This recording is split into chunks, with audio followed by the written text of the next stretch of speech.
মনে চায় এরে মুসলমান বাবা, কিন্তু ওনার দিলের মধ্যে একটা ভয়, দিলের মধ্যে একটা টেনশন, দিলের মধ্যে একটা চিন্তা, আমি যদি মদিনার থেকে যদি মক্কায় চলে যাই, মক্কায় গেলে যদি আমার মৃত্যু হয় যায়, আমার দাফন তো আর মদিনার মধ্যে হবে না, ঠিক কিনা? এমন চিন্তা করিয়া তিনি চিন্তা করলেন কি করা যায়।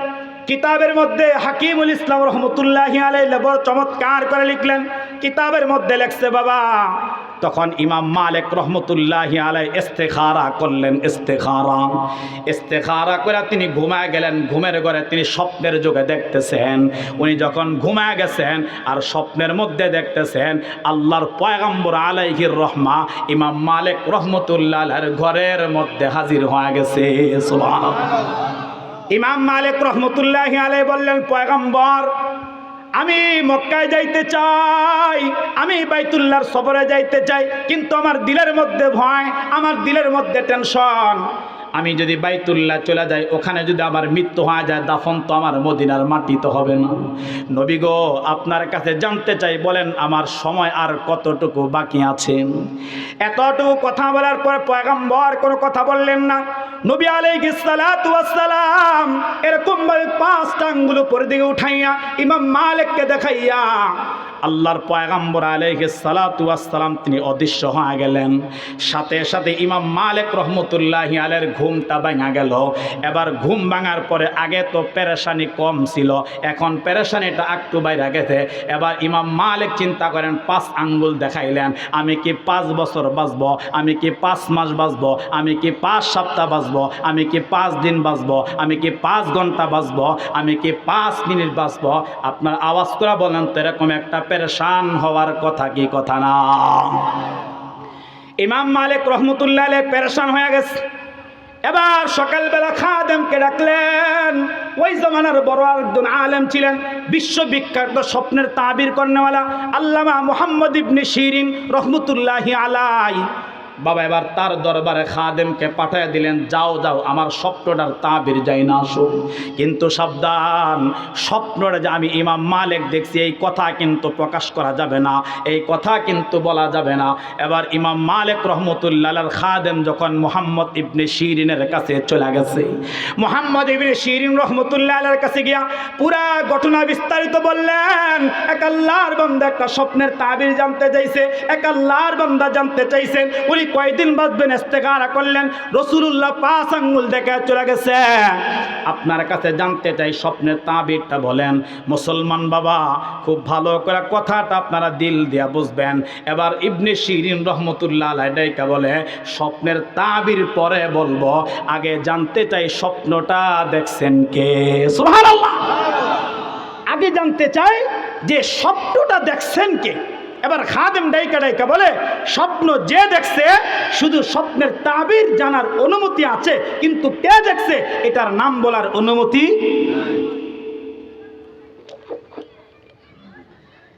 এবার আল্লামা মুহাম্মদ ইবনে শিরিন রহমতুল্লাহ আলাইহি কয়, স্বপ্নের তাবির জানতে আসছো, কে দেখছে এটা যদি না বলো তাহলে স্বপ্নের তাবিরও বলা যাবে।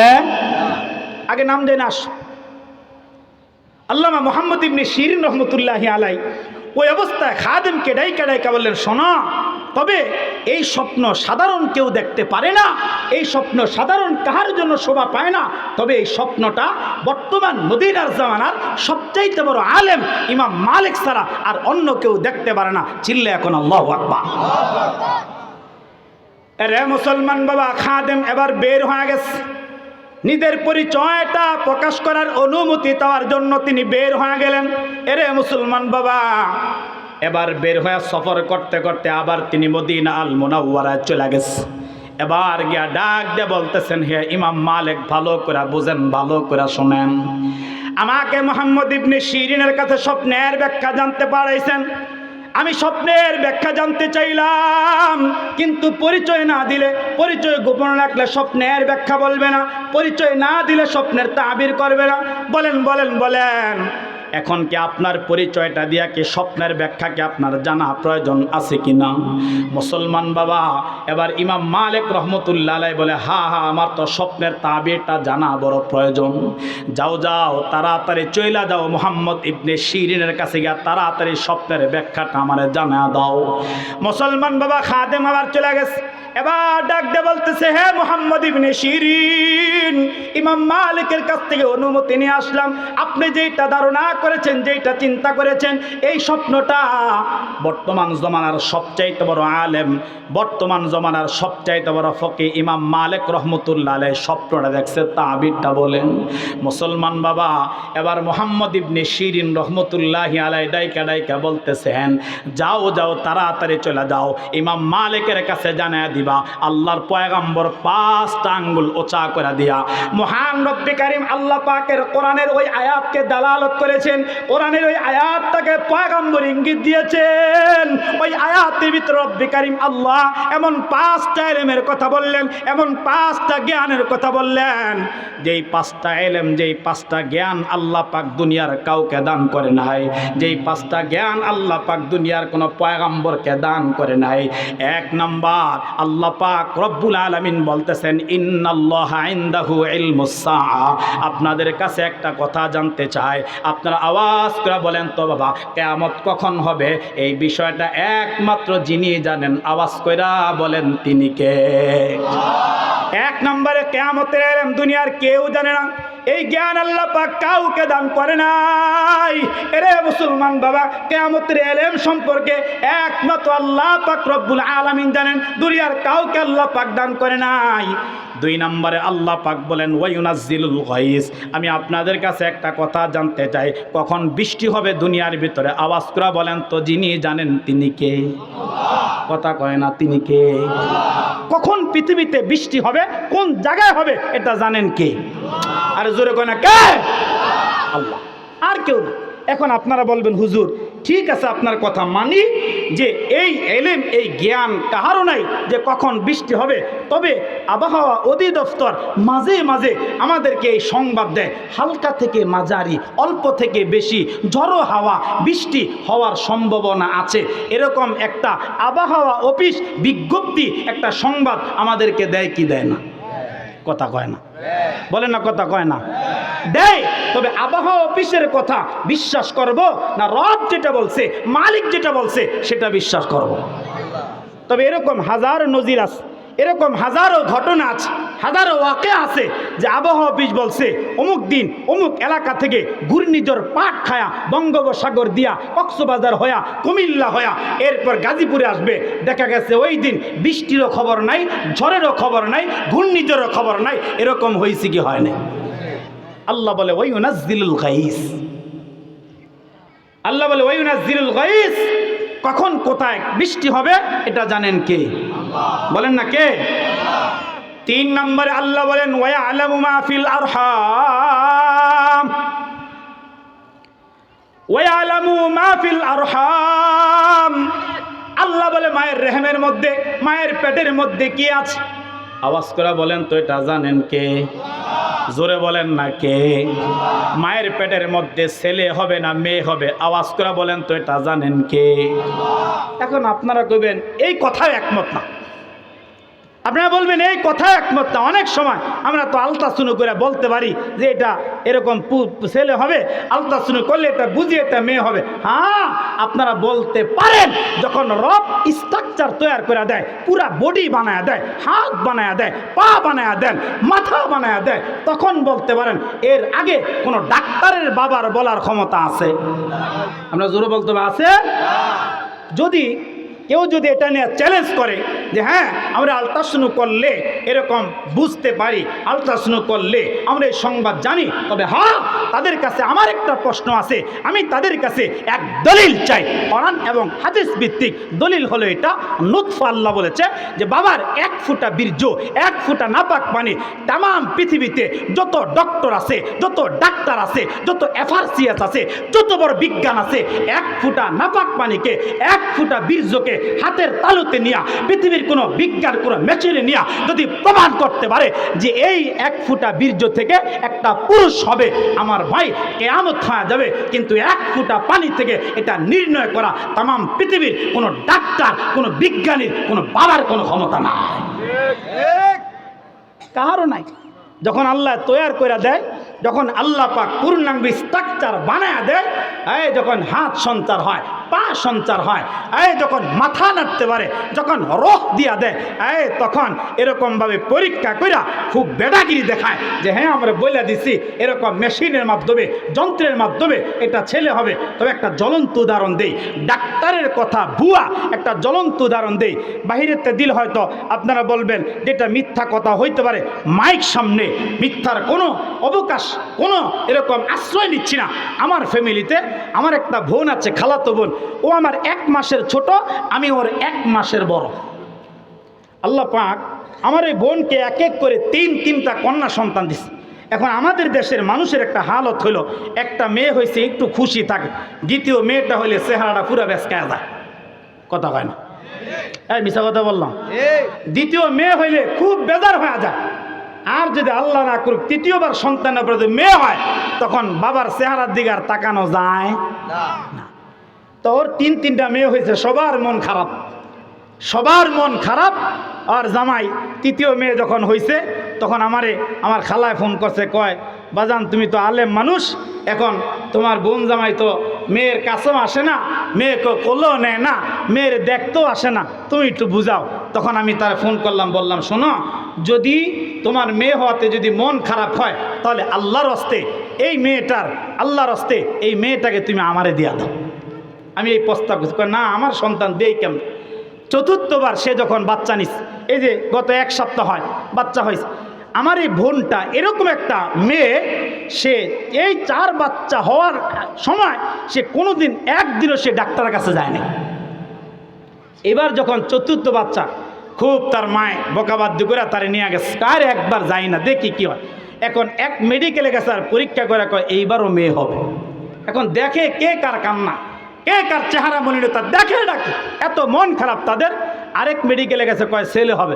আমারে ফোন করছে, আমি বলছি না, ওয়া আলামু মাহফিল আরহাম, এটা বিশ্বাস করো, পেটে যা আছে এটা রব দিয়েছে, কি হবে এটা কেউ জানে না, হওয়ার পর বোঝা যাবে, জানা যাবে, দেখা যাবে ছেলে না মেয়ে।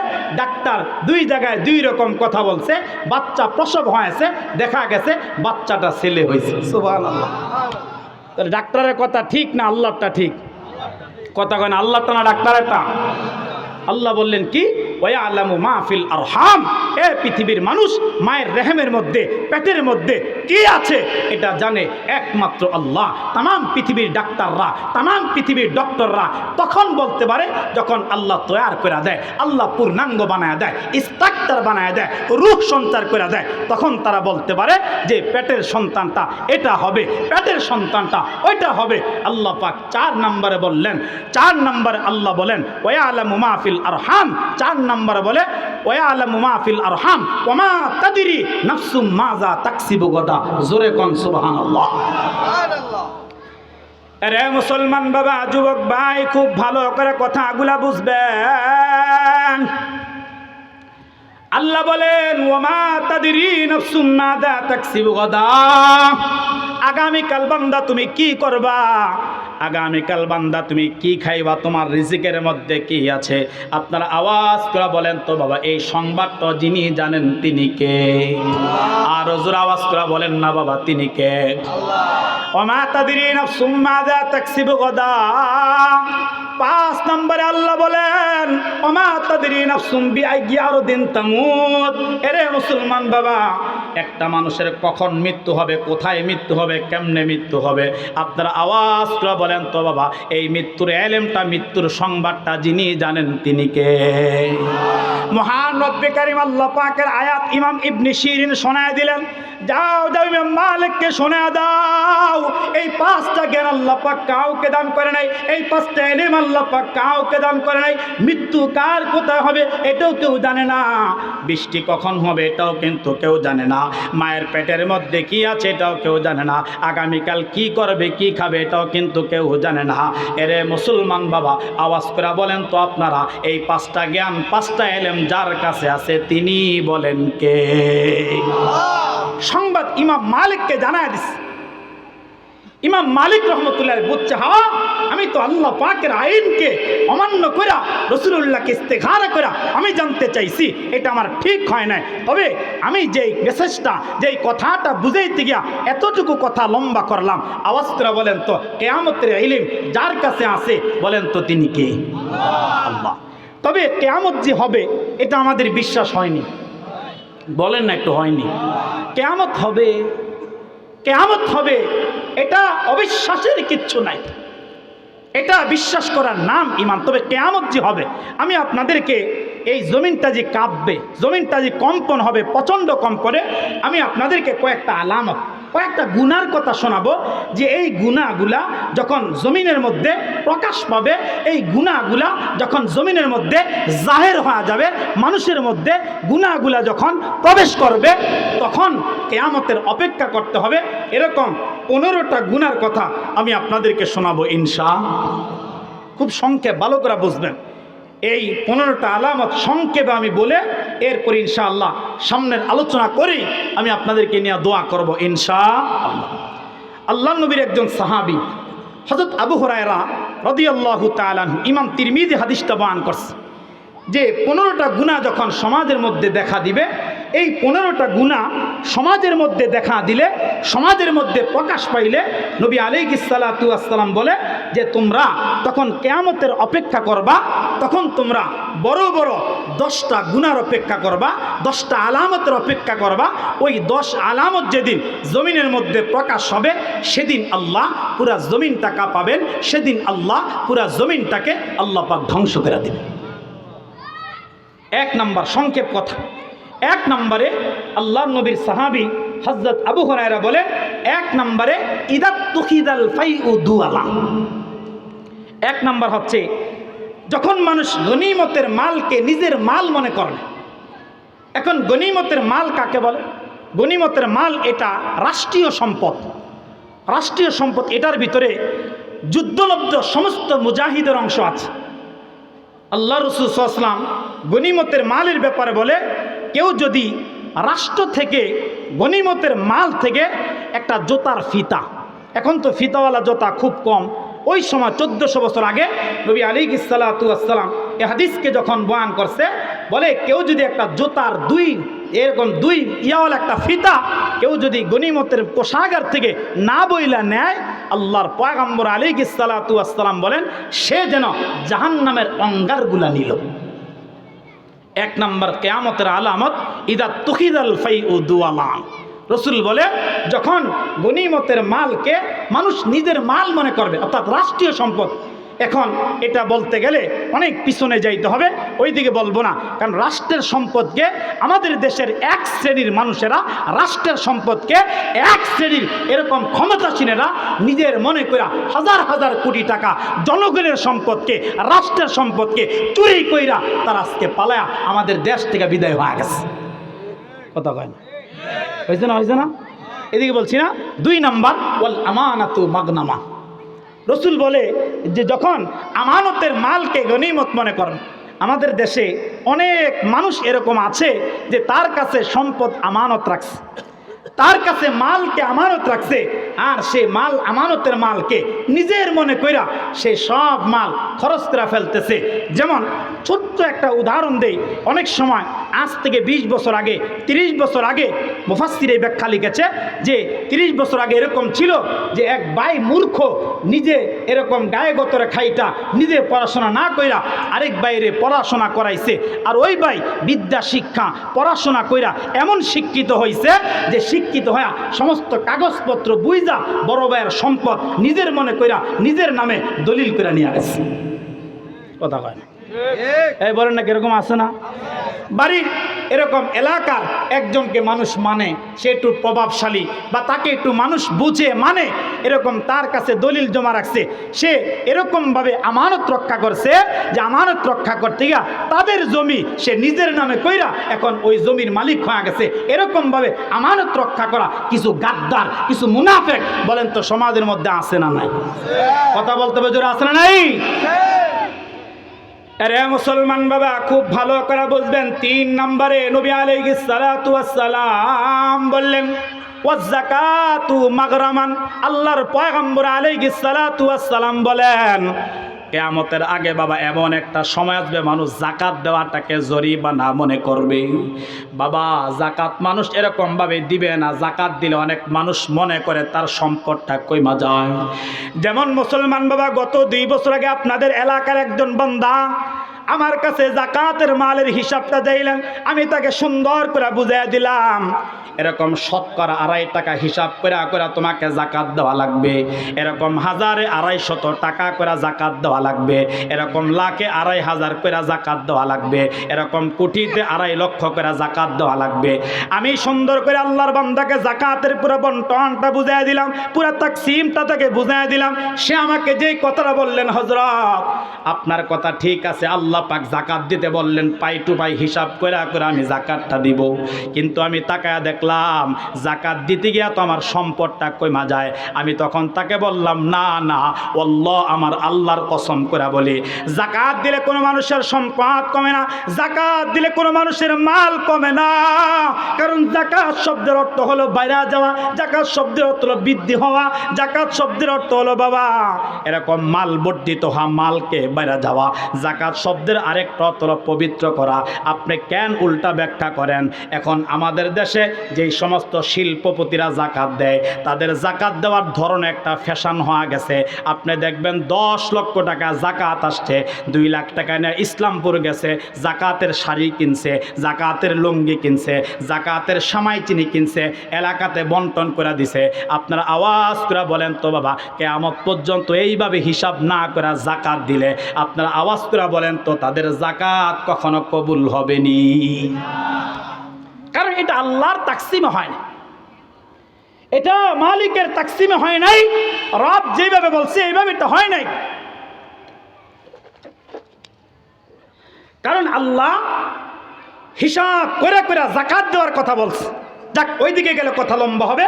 এবার আসেন 4 নাম্বার, নবী আলাইহিস সালাতু ওয়াস সালাম বলেন, ওয়া তুউল্লিমা লিগাইরিদ্দিন।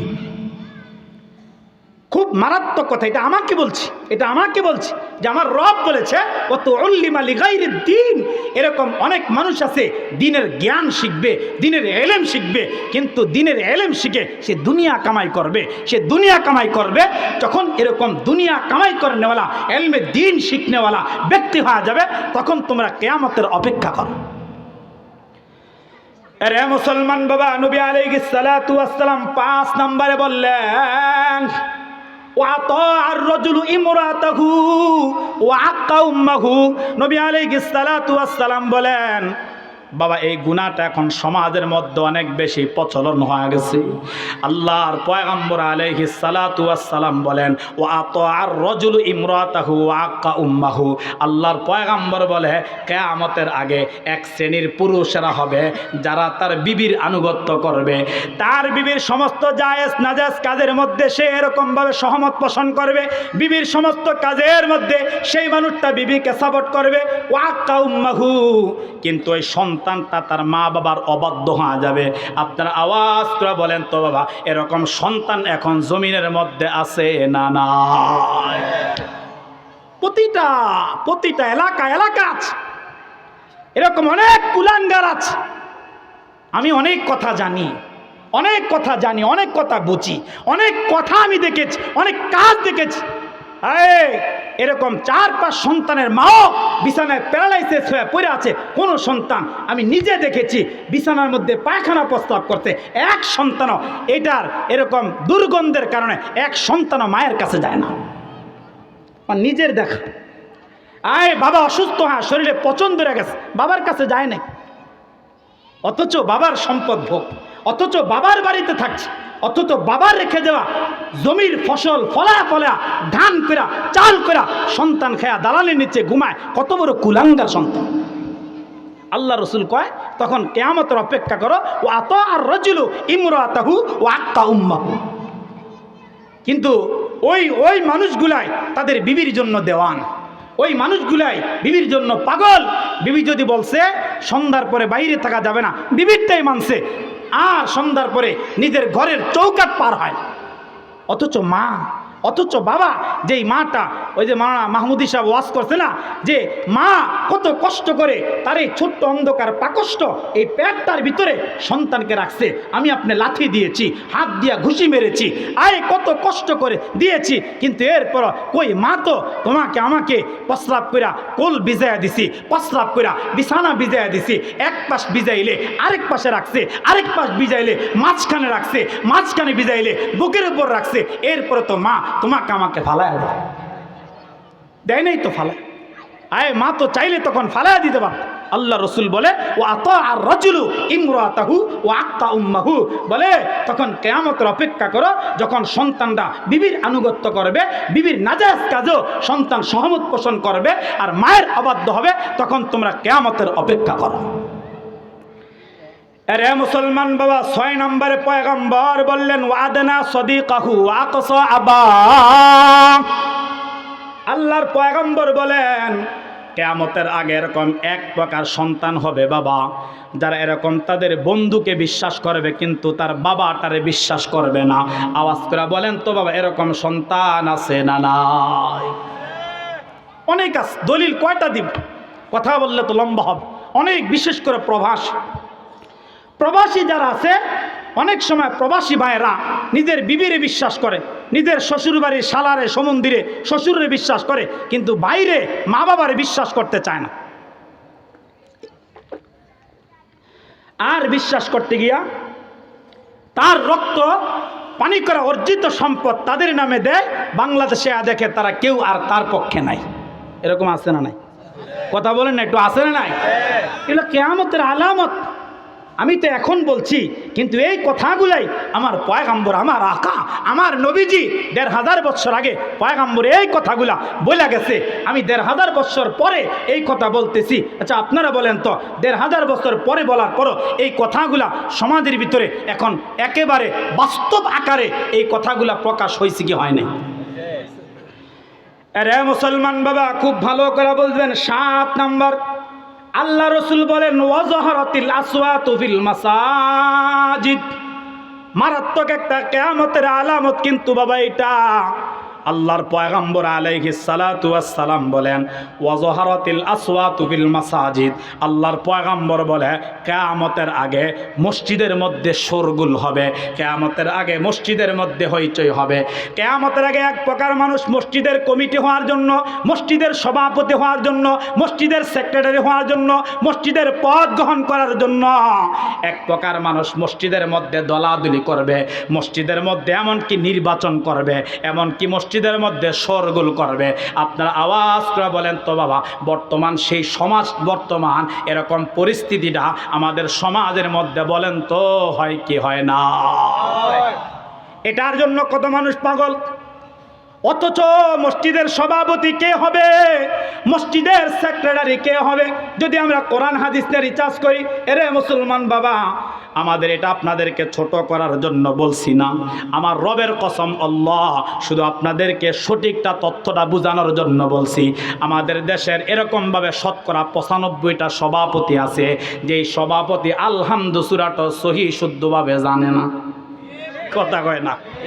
এই কথা কন না কে? কারণ সভাপতি সে হবে ইমাম সাহেব না থাকলে নামাজ পড়ানোর যোগ্যতা যার মধ্যে আছে।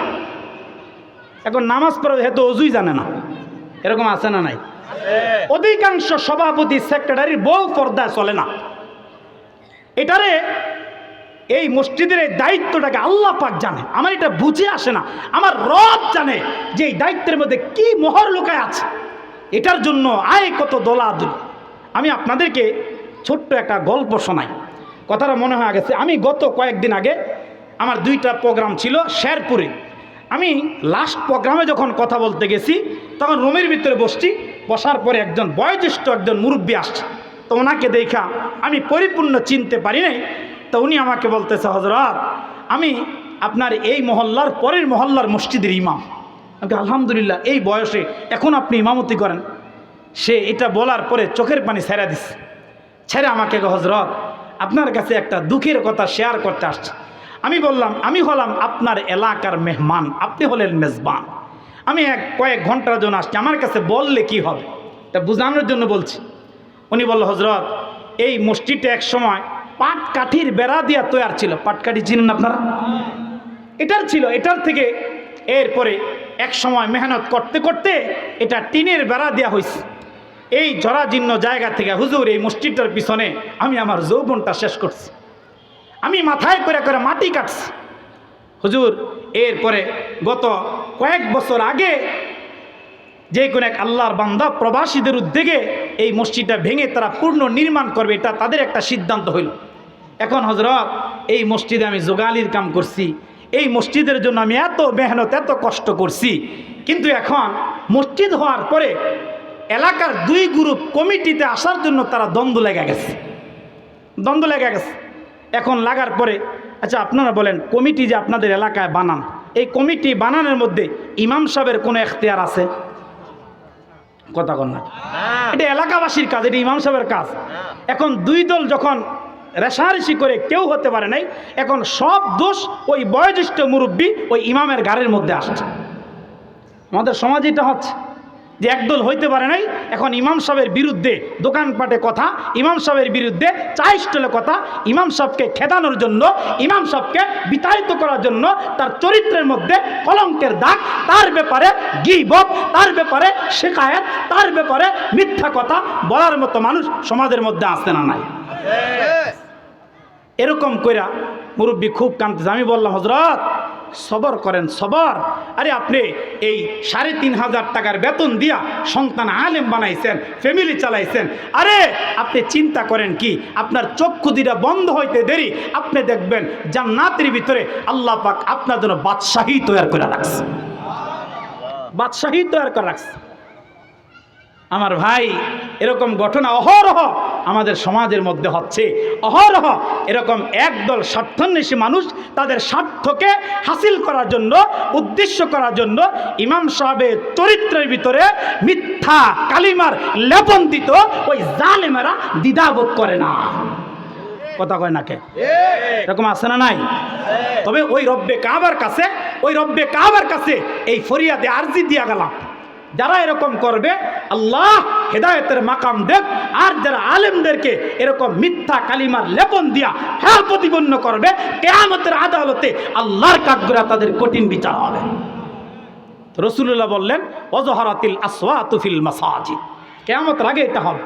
আল্লাহ পুরা জাতিকে, পুরা দেশকে, পুরা এলাকাকে, পুরা দেশের ৩ লক্ষ মসজিদের প্রত্যেকটা কমিটিকে আল্লাহ সহি বুঝ দান করুক, সকলে বলেন আমিন। আরে মুসলমান বাবা, ৮ নম্বরে নবী আলাইহিস সালাতু ওয়াস সালাম বললেন ওয়াসাদাল কাবিলাতু ফাসিকুহুম, আল্লাহর পয়গম্বর বলেন কিয়ামতের আগে এরকম এক শ্রেণীর লোক হবে বাবা, যাদের দ্বীনের কোনো এলেম থাকবে না, কোনো জ্ঞান থাকবে না। এরকম ধর্মহীন লোকগুলা বাবা এরকমভাবে তারা সমাজের নেতা হয়ে যাবে। কথা কন না আপনারা? আমরা কি ওয়াজটা শুনবেন? তাহলে কন না এরকম আসেনি? আয় রে, নেতার তো এখন অভাব নাই, নেতা আয় আয় ঘরে ঘরে নেতা। আমাকে আপনাদের এই যে টঙ্গী গাজীপুর একটা এলাকা আছে না, আমি গত বছর এক মাহফিলে গেছি, আল্লাহু আকবার, হঠাৎ কথাটা মনে হয়েছে। এক নেতায় আমাকে খুব দুঃখ করে কয়, হুজুর গাজীপুরের টাকা গয়না শেষ করা যাবে, কিন্তু হুজুর গাজীপুরের নেতা গয়না শেষ করা যাবে না। কথা কয় না, এরকম আসেনি? হায় নেতা, কত নেতার ছবি। আমি ওই দিন কাঞ্চন ব্রিজের দিকে বিশাল বড় একটা এরকম, এটা কি বলে, ব্যানার দেখে আমি বললাম যেটা কি এরকম কোনো দলের অ্যাড্রেস করছে নাকি তারা কোনো চুলের সেলুনের কাটিংয়ের অ্যাড্রেস করছে। আই নেতাদের চুলের যে কাটিং, আলামাতুল খারিজিন আলামাতুল শার, তাদের এরম চুলের কাটিং যেটা কোনো সুন্নতে নাই, কোনো মুস্তাহাবে নাই, মোবার মধ্যেও নাই। এরকম আছে না নাই? আল্লাহ রসুল বলেন ওয়াসাদাল কাবিলাতু ফাসিকুহুম, এরকম ধর্মহীন লোকেরা গোত্রের নেতা হয়ে যাবে। ৯ নম্বরে আল্লাহ রসুল বলেন ওয়াকানা জাইমাল কওমি আরজালুহুম, রসুল বলে নিচু শ্রেণীর লোকেরা জাতির নেতৃত্বের আসনের মধ্যে বসবে। এটাও কিয়ামতের আলামত। আরে মুসলমান বাবা, খুব ভালো করে বোঝেন। ১০ নম্বর রসুল বলেন ওয়া উকরিমার রাজুলু মাখাফাতা শাররিহি, কিয়ামতের আগে বাবা অনেক মানুষ আছে মানুষের শাস্তি থেকে বাঁচার জন্য মানুষকে সম্মান করবে, মানুষ তার অনিষ্টতা থেকে বাঁচার জন্য তাকে সম্মান করবে। কারণ এই পৃথিবীতে সম্মান হলো দুই প্রকার, একটা মানুষ কলজা দিয়া করে, আরেকটা মানুষ ভয়ে ভয়ে করে। আরে মুসলমান, কত মানুষ আপনারা রাস্তা দিয়ে হাইটা যান, কত মানুষ আপনাদেরকে মোহাব্বত করিয়া, কত মানুষ আপনাদেরকে ভালোবাসা কলজা থেকে আপনাদেরকে সালাম দেয়। আবার কিছু সমাজের এরকমভাবে বাবা নিকৃষ্ট জুয়াখোর, নিকৃষ্ট নেতখোর, নিকৃষ্ট এরকমভাবে জেনাখোর সমাজের মধ্যে হাইটা হাইটা যায়, এলাকার মানুষটা ভয়ে বিতষ্ট হইয়া ওই মানুষগুলাকে সালাম দেয়। আওয়াজ করে বলেন আছে না নাই? রাসূলুল্লাহ বলেন এটা কিয়ামতের আলামত। সংক্ষিপ্তভাবে আমি বইলা দিতেছি। 11 নম্বর নবী আলাইহিস সালাতু ওয়াস সালাম বলেন ওয়াজহারাতিল কাইনাতু ওয়াল মাআজিফ। এরে মুসলমান বাবা, আল্লাহর পয়গম্বর আলাইহিস সালাতু ওয়াস সালাম বলে কিয়ামতের আগে এরকম নারী গায়িকা বাইরা যাবে, কিয়ামতের আগে বাদ্যযন্ত্র বাইরা যাবে। আপনারা আওয়াজ করে বলেন তো, আমাদের সমাজের মধ্যে এখন নারী শিল্পী কম না বেশি? কথা কয় না। এরে মুসলমান, মোবাইল চালাইতে পারি না। অনেক বাবারা আছেন অভিযোগ করেন, কয় হুজুর সন্তানের সামনে মোবাইলটা চালানো বড় লজ্জা লাগে। কারণ এখন টিকটকের মধ্যে এক শ্রেণীর নারীরা, টিকটকের মধ্যে এক শ্রেণীর মেয়েরা, উঠতি বয়সের মেয়েরা বিভিন্ন গানের ভঙ্গিমা করে নাচ দিয়ে দেয় ভিডিও। বলেন তো বানায় কি বানায় না? কথা কয় না। মোবাইলের মধ্যে ঢুকা যায় না। নবী আলাইহিস সালাতু ওয়াস সালাম বলেন ওয়াজহারাতিল কাইনাতু ওয়াল মাআজিফ। কিয়ামতের আগে এরকম নারী গায়িকা বাইরে যাবে, কিয়ামতের আগে বাদ্যযন্ত্রের আধিক্য হবে, বাদ্যযন্ত্র বাইরে যাবে। আবার এক প্রকার মানুষেরা বাদ্যযন্ত্র বাজায় বাজায় ইসলামের কথা বলবে, বাদ্যযন্ত্র বাজায় বাজায় আল্লাহর নামে শিরিক করবে, বাদ্যযন্ত্র বাজায় বাজায় নবী আলাইহিস সালাতু ওয়াস সালামের বিরুদ্ধে গুস্তাখি করবে, বাদ্যযন্ত্র বাজায় বাজায়। আবার এক প্রকারের শিল্পীরা এরকম আল্লাহর কোরআনকে নিয়ে কটূক্তি করে। আওয়াজ করে বলেন আছে না না? আমি একটা দলিল, একটা তথ্য, সেটা হচ্ছে আমাদের দেশে বাউল শিল্পী যারা অনেকে আছেন যে আপনারা বাউল গান পছন্দ করেন, এটা আপনাদের ব্যাপার, এটা আপনাদের একান্তই ব্যাপার। আপনি গান শুনেন, যা করেন, তবে হক যেটা সহি এটা আমি বলছি। আমার ভাই, আমাদের দেশে এক বাউল গ্রেফতার হয়েছে, যিনি বাউলদের মহারাজ আবুল সরকার। নাম শুনছেন? কথা কয় না। নাম শুনছেন আপনারা? এই মহারাজ আবুল সরকার শুধু সে কোরআনকে ব্যঙ্গ করছে এরকম না, কোরআনকে অপমান করছে এরকম না, রসুলকে করছে এরকম না। এই বাউল সরকার, আবুল সরকার, সে আল্লাহকে নিয়ে গোস্তাকি করে সে এরকমভাবে খোদাত্রী হয়ে গেছে। এখন তার যদি ইসলামী হুকুমত থাকতো, কোরআনের আইন থাকতো, রাষ্ট্রে কোরআন দিয়া শাসন থাকতো, তাহলে তার একটাই বিচার, সেটা হলো এই দেশে তাকে মৃত্যুদণ্ড দেওয়া লাগতো। সে যেই কথা বলছে এটা আমি মুখে নিতে পারবো। আপনারা ইতিমধ্যে সবাই শুনছেন, এটা আপনাদের সবার জানা আছে। সে আল্লাহকে নিয়ে যেই ধরনের বিশুদ্ধার করেছে, তিনি হাদিসকে ব্যঙ্গ করেছে। আমি আজকেও আস্তে আস্তে একটা দেখছি, সে সূরা নাসকে ব্যঙ্গ করছে। কোরআনুল কারীমে একটা সূরা আছে না, কুল আউযু বিরাব্বিন নাস মালিকিন নাস ইলাহিন নাস, আছে না? এই সূরাটা আছে না? সে নাচতেছে আর বলতেছে আরে মালিকেও নাচে, ইলাহিও নাচে, এইভাবে ব্যঙ্গ করে করে। আরে আল্লাহই তো নাচতে কইছে, নাচো তোমরা। ওসুসু কি বলতেছে? আহা, কোরআনকে নিয়ে যেই মানুষটা এত বড় বিশুদ্ধার করতে পারে, তার ঈমান নাই, মুরতাদ হয়ে গেছে। ইসলামী হুকুমত থাকলে তার একটা শাস্তি মৃত্যুদণ্ড কার্যকর, এছাড়া আর কিচ্ছু না। এজন্য আল্লাহ রাসূল বলেন ওয়াজহারাতিল কাইনাতু ওয়াল মাআজিফ, বলে কিয়ামতের আগে এরকম বাদ্যযন্ত্র বাজায়া বাজায়া এক প্রকার মানুষেরা ইসলামের কথা বলবে, নারী গায়িকা বাইরে যাবে। এরপর আসেন 12 নম্বরে নবী আলাইহিস সালাতু ওয়াস সালাম বলেন ওয়াশুরিবাতিল খুমুর, বলে কিয়ামতের আগে এরকম মদ্যপ বেড়া যাবে, নেশাখোর বেড়া যাবে। এখন আপনারা বলেন তো, আমি তো চলে গেছি, 1 বছর পরে আসছি, এরকম কিছুই জানি না। এখন আপনাদের এলাকায় গাঞ্জাখোর আছে না নাই?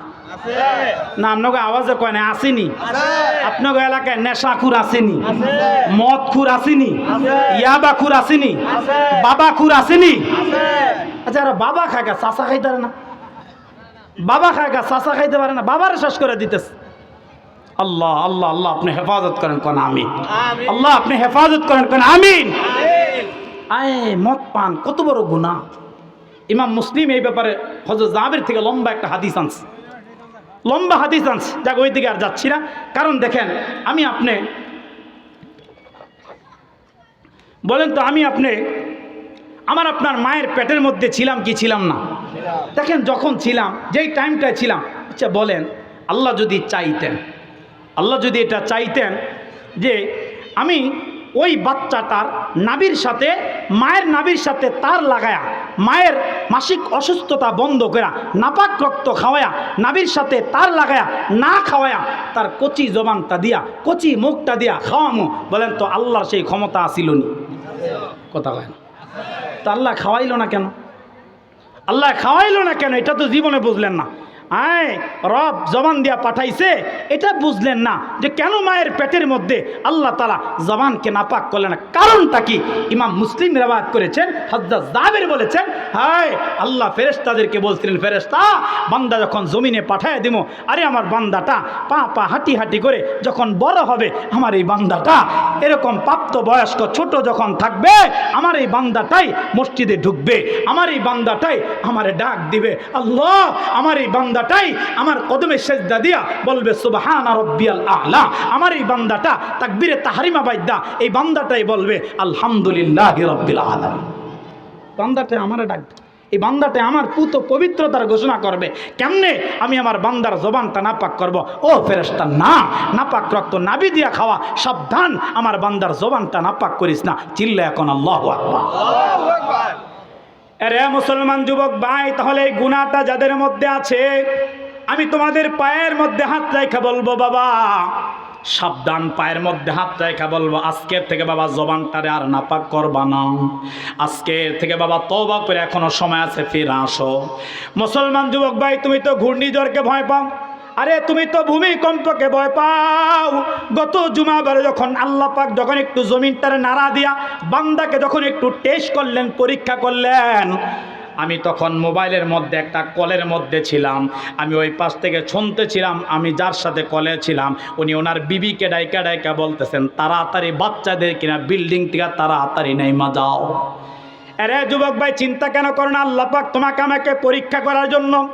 আরে কত মানুষ দোতলা থেকে নিচতলা চলে গেছে, কত মানুষ পাঁচতলার লিফটের মাধ্যমে তাড়াতাড়ি নাইমা চাটিয়াল ময়দানের মধ্যে চলে গেছে। একটা ভিডিও আমি দেখছি বাবা, ভাইরাল হয়ে গেছে। একটা বাবা তার সন্তান কিনা দোকানের মধ্যে সদাইয়ের জন্য গেল, যখন জমিনটা আল্লাহ পাক নাড়া দিছেন, তখন বাবাও তার সন্তানটা রাইকা দৌড়ায় কিন্তু পালায় গেছে। তখন আমার কোরআনুল কারিমের ওই আয়াতে কারিমাটা স্মরণ হয়ে গেছে। আমার আল্লাহ পাক জি ডাইকা ডাইকা বললেন, ইয়াউমা ইয়াফিরুল মারউ মিন আখি ওয়া উম্মিহি ওয়া আবি ওয়া সাহিবাতিহি ওয়া আখি। আল্লাহ পাক জি বললেন, ওই কিয়ামতের ময়দানে কোনো ভাই তার ভাইয়ের পরিচয় দিবে না, কিয়ামতের ময়দানে কোনো মা তার সন্তানের পরিচয় দিবে না, কিয়ামতের ময়দানে কোনো তার বিবির পরিচয় দিবে না। আরে ভাই, কিয়ামতের ময়দান এটা তো বড় পরের কথা, এটা তো বড় পরের কথা। দুনিয়ায় তো বাবা তার সন্তানকে রাইকা পালায়া যায়, দুনিয়ায় তো তার বিবি সন্তান রাইকা পালায়া যায়, দুনিয়া স্বামী তার বিবি রাইকা পালায়া যায়। তাহলে বোঝা যায় মুসলমানরা, দুনিয়া সবাই যখন পালায়া যায়, তখন বোঝা যাইতেছে বাবা কিয়ামতের ময়দানে পালায়া যাবে, কারণ কিয়ামতের ময়দানটা হবে ভয়ঙ্কর। এই জন্য যুবক, তোমাদের পায়ের মধ্যে ধরে বলবো, বাবা আজকের থেকে একটা পণ করো, আজকের থেকে একটা প্রতিজ্ঞা করো, আর গুনার কাজ করবো না, আর নেকের কাজ ছাড়বো না। আপনারা আওয়াজ করে বলেন তো, সবাই রাজি আছেন তো ইনশাআল্লাহ? আরে মুসলমান বাবা, আসেন এবার 13 নম্বরে। নবী আলাইহিস সালাতু ওয়াস সালাম বললেন, ওয়ালা না আখিরু হাদিহিল উম্মতি আউওয়ালাহা, বলে কিয়ামতের আগে, এরকম কিয়ামতের আগে বর্তমান মানুষগুলা পূর্বের মানুষের উপর অভিসম্পাত করবে, বলবে পূর্বের মানুষ এই ভুলটা করে গেছে, তারাও আমাদেরকে ভুলটা শেখায় গেছে, এরকম অভিসম্পাত করবে। এবার আসেন 14 নম্বর। নবী আলাইহিস সালাতু ওয়াস সালাম বলে, কিয়ামতের ময়দানে এরকম এক প্রকার শাসকের আবির্ভাব হবে। এরে মুসলমান বাবা, যারা এরকম জুলুম দিয়া তার শাসন ক্ষমতাকে টিকায় রাখবে, যারা মানুষের উপর প্রতিনিয়ত জুলুম করবে, আপনারা আওয়াজ করে বলেন তো, এরকম সমাজের মধ্যে, রাষ্ট্রের মধ্যে আছে না না? এরে মুসলমান বাবা, সর্বশেষ 15 নম্বরে নবী আলাইহিস সালাতু ওয়াস সালাম বললেন, কাসিয়াতুন আরিয়াত, নিসাউন কাসিয়াতুন আরিয়াত। সর্বশেষ আল্লাহর পয়গম্বর আলাইহিস সালাতু ওয়াস সালাম, পর্দার অন্তরালে আমার মা খুব ভালো করে এখন যেই কথাটা বলবে আপনাদের উদ্দেশ্যে বলছি, খুব ভালো করে আপনারা শেষ পয়েন্টটা বুঝবেন। আল্লাহর পয়গাম্বর বলেন ওয়া নিসাউন কাসিয়াতুন আরিয়াতুন মুমিলাত। আল্লাহর পয়গাম্বর বলে কিয়ামতের আগে এরকম এক প্রকার নারীর উদ্ভব হবে, এরকম এক প্রকার নারীর আবির্ভাব হবে যারা পোশাক পরবে, এরকম পোশাক পরার পরেও তারা ল্যাংটা থাকবে। কথা কয় না, বলে তারা পোশাক পরবে কিন্তু এরপরে তারা উলঙ্গ থাকবে। মুসলমান বাবা হাদিসের ব্যাখ্যা লিখতে মুহাদ্দিস 3টা ব্যাখ্যা লিখছে। যারা বাবা আছেন খুব ভালো করে কথাটা বুঝবেন, যাদের কন্যা সন্তান আছে ভালো করে বুঝবেন, যারা বিয়ে করছেন বিবি আছে ভালো করে বুঝবেন। এই হাদিসের ব্যাখ্যায় মুহাদ্দিসিনে কেরাম বাবা 3টা ব্যাখ্যা লিখছে। 1 নাম্বার ব্যাখ্যার ভিতরে বলেন নিসাউন কাসিয়াতুন আরিয়া। 1 নাম্বার ব্যাখ্যা হলো বলে এমন পোশাক পরিধান করবে যে পোশাকটা তো পাতলা হবে, যেই পোশাকটা তো ফিনফিন হবে, যে পোশাকটা পরিধান করার পরও তার দেহের অঙ্গ প্রত্যঙ্গের প্রত্যেকটা বস্তু দেখা যায়। আওয়াজ করে বলো তো যুবক ভাই, এরকম পোশাক আছে না না? এরা মুসলমান, এটার এখন প্রতিযোগিতা চলছে।